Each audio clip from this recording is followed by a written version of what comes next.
আসসালামু আলাইকুম গাইস, শখের ব্লগ থেকে আপনাদের স্বাগত।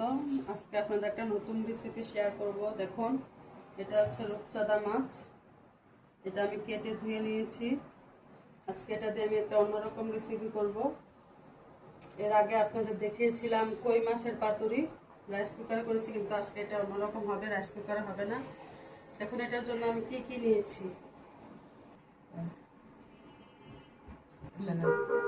এই যে আমি পোস্ত দানা নিয়েছি, বাদাম নিয়েছি, এখানে যে সরিষা নিয়েছি, জিরা, লেবু, পেঁয়াজ, কাঁচামরিচ, হলুদের গুঁড়া, লবণ স্বাদ মতো হবে।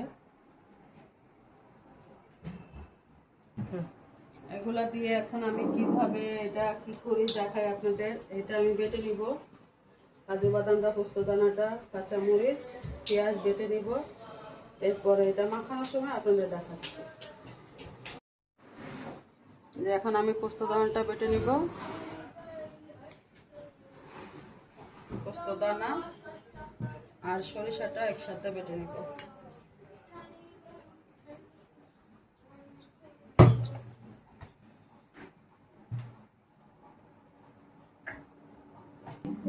এখন কাজু বাদামটা বেটে নেব।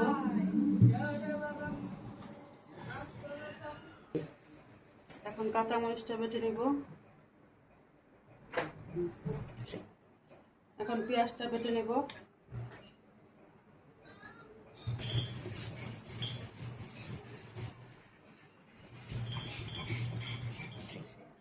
এই যে আমার সব বাটা হয়ে গেছে, আপনাদেরকে দেখালাম কিভাবে বেটেছি।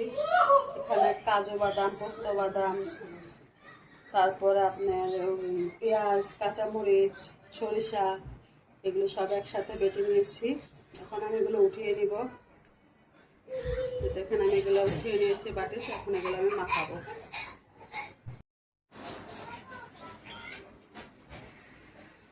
দেখুন, আমার ছেলে কলা পাতা কেটে নিচ্ছে। কলা পাতাগুলো কেটে, আমি কলা পাতা কেটে নিয়েছি। কলা পাতায় আমি এখন তেল দিয়ে দিব। যে সরিষার তেল, এটা আমি মেখে নিব যেন লেগে না যায়। এটা আপনার কলা পাতায় ভাজাই বলতে পারেন, কলা পাতায় ভাজা পাতুরি। এভাবে অবশ্যই তেলটা মেখে নেবেন, তাহলে নিচে পোড়া লাগবে না, খেতে স্বাদ হবে। অবশ্যই সরিষার তেল দিবেন, সরিষার তেলের গ্রানটা অনেক ভালো হয়। তাহলে এই যে দেখুন, আমি এটা এখন মাখিয়ে নিব। এই যে এগুলো তো আপনাদের দেখিয়ে দিয়েছিলাম বাটা, এগুলো এখন আমি দিয়ে দিব। এখানে জিরা 1 চামচ আছে, হলুদ দিয়ে দিচ্ছি, হলুদ আছে 1 চামচ। লবণ দিয়ে দিব, স্বাদ মতো লবণ দিয়ে দিবেন, যে যেরকম খান।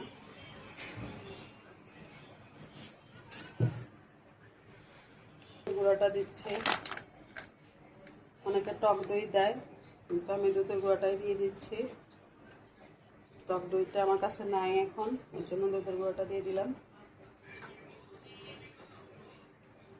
এগুলো এখন আমি মাখিয়ে নিব।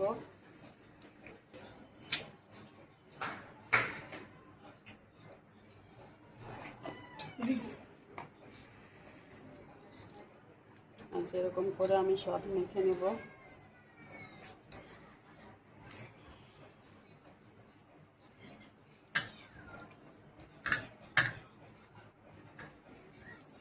দেখুন, এভাবে করে আমি সবগুলো মেখে নিব।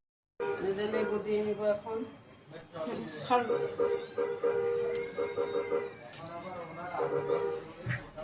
লেবু, একটা লেবু আমি দিয়ে দিচ্ছি এটার মধ্যে।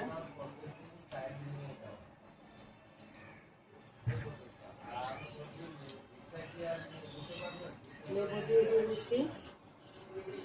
এখন এটা মাখিয়ে, দেখুন আমার মাখানো হয়ে গিয়েছে। এটা এখন আমি ম্যারিনেট করে রাখবো 10-15 মিনিট।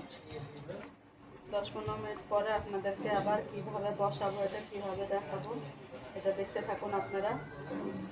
দেখুন, এখন এটা আমি এইভাবে রাখতে সাজিয়ে দেব।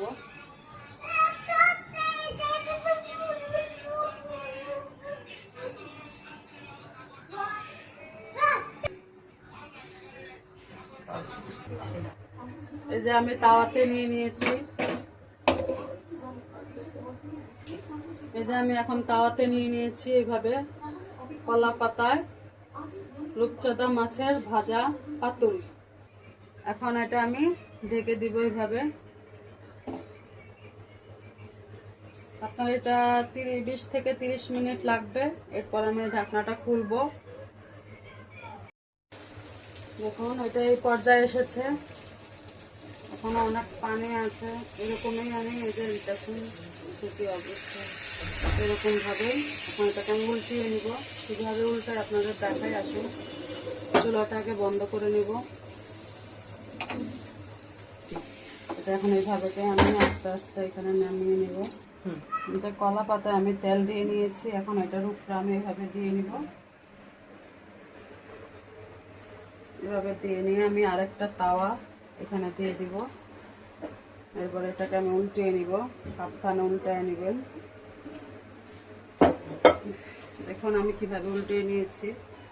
লেগে থাকলে খুচুন দিয়ে এটাই করে দেবেন। উল্টিয়ে নিয়েছি। এখন এই পিঠ আমি করে দিব। দেখুন আমার এই পিঠে কলা পাতাটা কিরকম হয়েছে আপনাদের দেখাই। খুব সুন্দরভাবে হয়েছে দেখুন। এখন এই পিঠে আমি আবার একটু ভেজে নিব। এটা এরকম ঢাকায় থাক। আমি এখন 10 মিনিট, এখন বেশি লাগবে না, এখন 10 মিনিটের জন্য আবার এটা আমি ভেজে নেব। এই দেখুন আমার কলা পাতা পাতুরি হয়ে গিয়েছে। এই যে কলা পাতা পাতুরি ভাত না, এই যে দেখি আজকে রান্না করা কলা পাতা দিয়ে এই যে স্বাদ।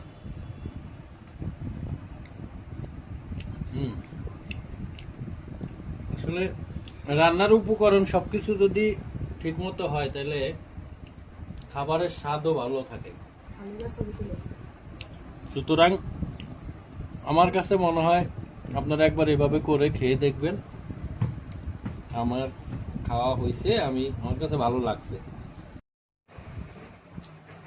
এই যে আমার ভাগ্নে এসেছে, ওকে একটা দিলাম। ও আজকে আপনাদের বলবে কেমন হয়েছে। সব সময় আমার ছেলেকে আমি বলি, আজকে আমার ভাগ্না বলবে কেমন হয়েছে। দেখুন আমার ভাগ্না খাচ্ছে।